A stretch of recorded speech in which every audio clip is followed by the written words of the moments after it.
இஸ்லாத்தினுடைய 5 கடமைகள் இருக்க 5ல் 4 கடமைகள் மற்றவர்கள் பார்க்க வண்ணமாக இருக்கு. கலிமா, தொழுகை, ஜக்காத், ஹஜ். என்ன, நோன்பு அப்படி இல்லை. அல்லாஹ்வுக்கும் அடியானுக்கு நேரடி தொடர்பு உண்டியது.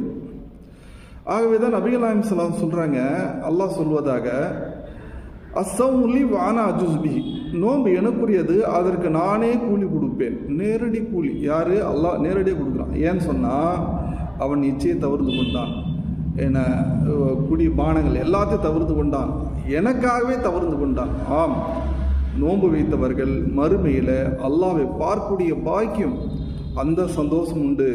நோன்பு துறக்கக்கூடிய அந்த நேரத்தில் ஏற்படக்கூடிய சந்தோஷம், இந்த 2 சந்தோஷம் மனிதனுக்கு மிக உயர்ந்ததாக இருக்கின்றது.